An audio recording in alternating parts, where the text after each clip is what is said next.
Comment choisir son pain au levain? Beaucoup, moi, sur les réseaux sociaux, je partage le pain que je mange parce que le pain, écoutez, c'est le centre de mon alimentation, le centre de l'alimentation de mes ancêtres et de même toute la population européenne, et même dans le monde entier en fait.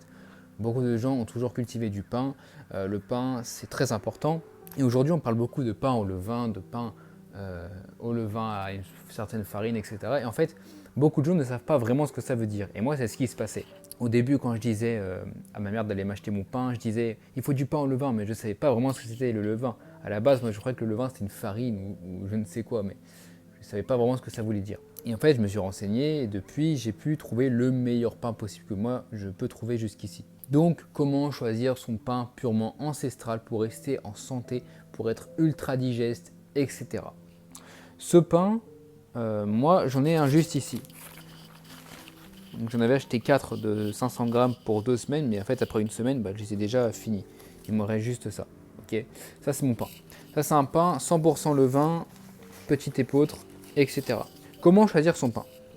Donc pour un bon pain, il faut absolument que le pain déjà soit bio. Première base indispensable. Le pain bio. Si le pain n'est pas bio, poubelle, on ne prend pas. Première case à cocher, bio. Maintenant, si vous allez dans un magasin bio, d'accord, moi par exemple je vais à Biocoupe pour m'acheter celui-là. Si vous allez dans un magasin bio, comme Biocoupe par exemple, et que vous allez chercher du pain, tous les pains ne se valent pas évidemment. Il y a aussi du pain blanc, il y a aussi du pain exactement comme à la boulangerie dans un magasin bio. Il aura juste poussé comme étant bio. Si vous voulez savoir comment reconnaître le vrai du mauvais bio, j'ai fait une vidéo juste hier en fait, et je vous mets hier ou avant-hier, je vous mets le lien juste ici au-dessus. C'était avant-hier, pardon. Numéro 2, farine ancienne. Si la farine est moderne, si la farine est blanche, le pain ne sera pas digeste. Donc, encore une fois, on ne prend pas. Donc une fois que vous êtes devant votre magasin bio ou devant votre boulanger, mais ça c'est encore plus rare, devant votre boulanger qui fait du pain bio, donc déjà où le prendre, magasin bio, la plupart du temps vous serez sûr qu'il y a du meilleur pain, ou boulangerie, mais boulangerie ancestrale, ou des gens des fois qui vendent à côté des magasins ou que sais-je, s'il y a l'affichage bio, tant que c'est officiellement bio et que après vous pouvez lui poser les questions par rapport aux informations que je vais vous donner, c'est parfait.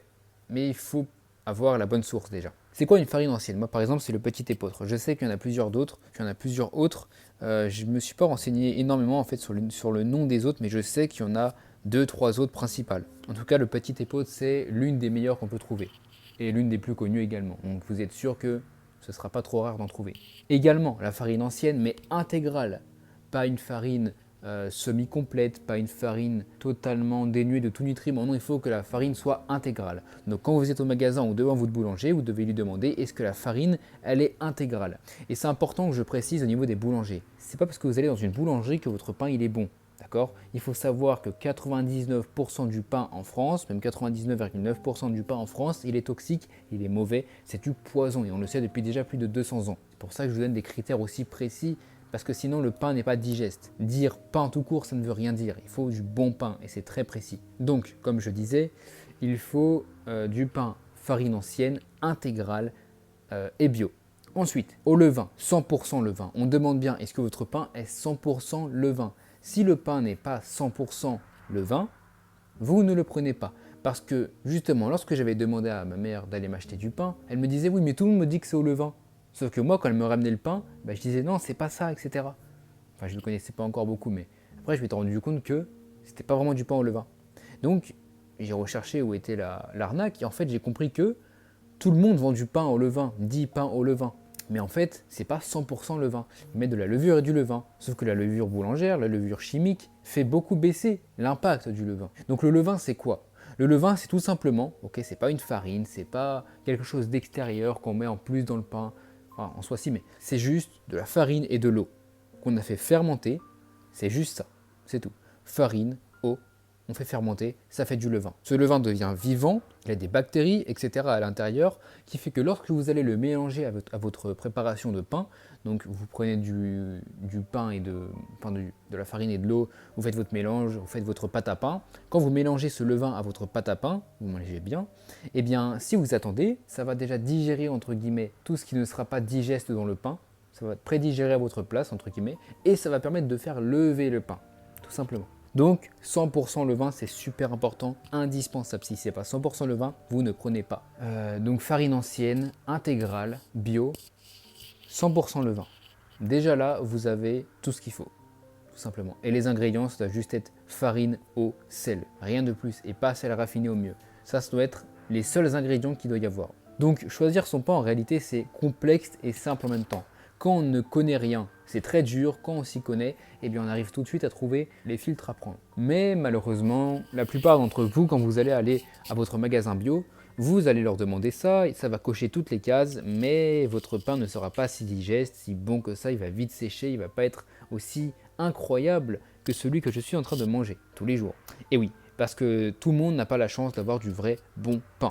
Sachez que j'ai dû tester dans ma vie 5-6 pains différents dans ce même magasin.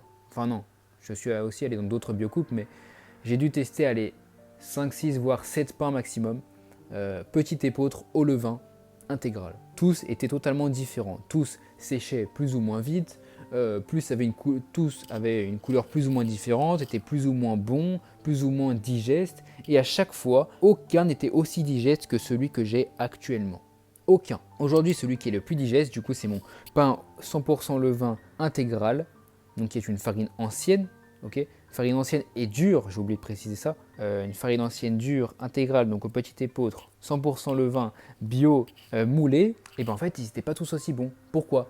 Ça peut venir de différents détails, comme par exemple juste la recette en elle-même. Peut-être que certains font du moins bon pain avec les mêmes éléments. Si on donne les mêmes ingrédients à un pâtissier et à quelqu'un qui ne fait pas de cuisine, ben le pâtissier fera bien sûrement, dans 99% des cas, un bien meilleur gâteau que celui qui n'a jamais fait de gâteau de sa vie. Pourtant, ils ont les mêmes ingrédients, la même qualité, etc.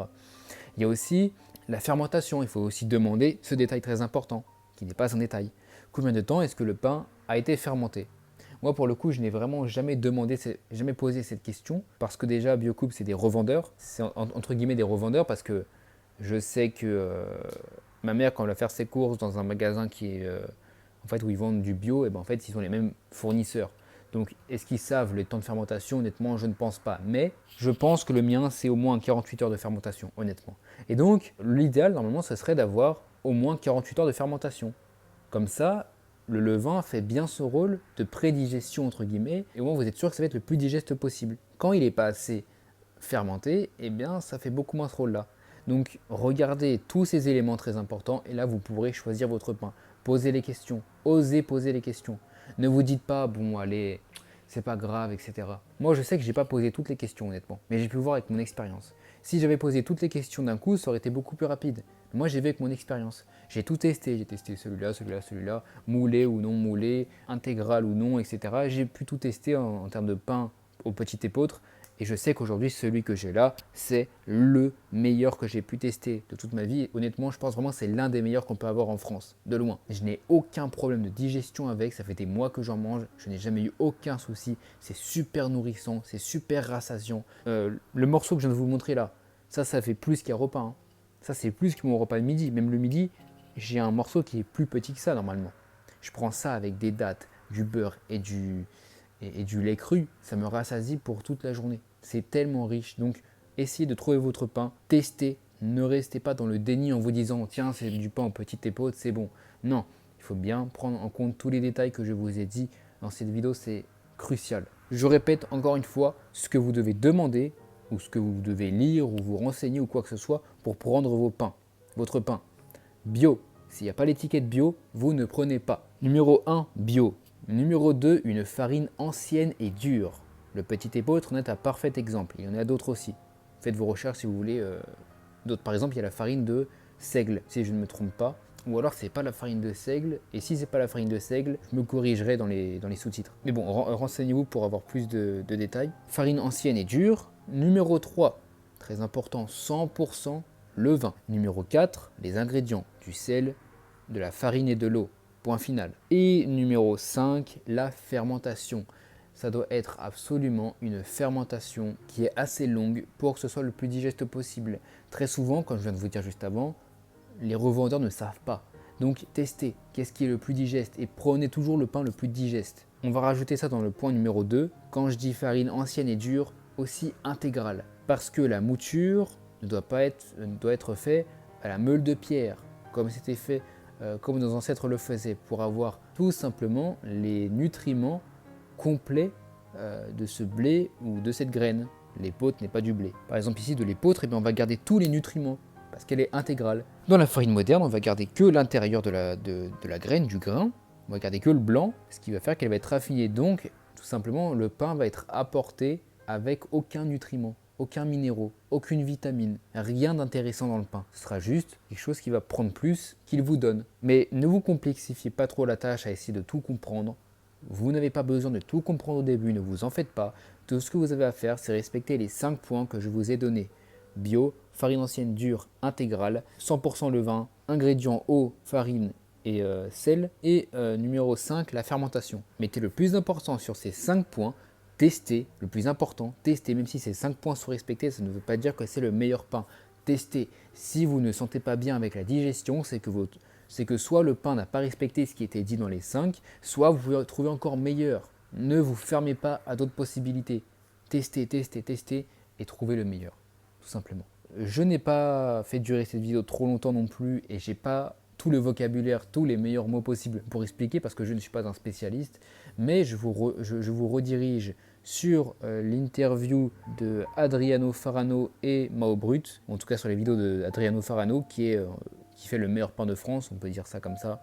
Est-ce que c'est un vrai argument? Je ne sais pas, mais en tout cas, il a de manière prouvée scientifiquement la farine la plus digeste et le pain le plus digeste en France, tout simplement. Donc, lui, il a déjà fait des interviews, il a déjà fait des vidéos, il explique bien mieux que moi. Donc déjà, moi, ça vous suffit ma vidéo pour choisir votre pain. Mais si vous voulez encore mieux comprendre l'histoire du pain, comment est-ce qu'on s'est fait arnaquer avec du pain blanc, etc. Eh bien, sachez qu'il y a ces vidéos que je vais vous mettre juste ici en description. Comme ça, vous pourrez directement aller voir ça et bien plus vous renseigner et avoir plus de vocabulaire que ce que j'en ai eu aujourd'hui. Que Dieu vous bénisse au nom du Père, du Fils et du Saint-Esprit. Amen.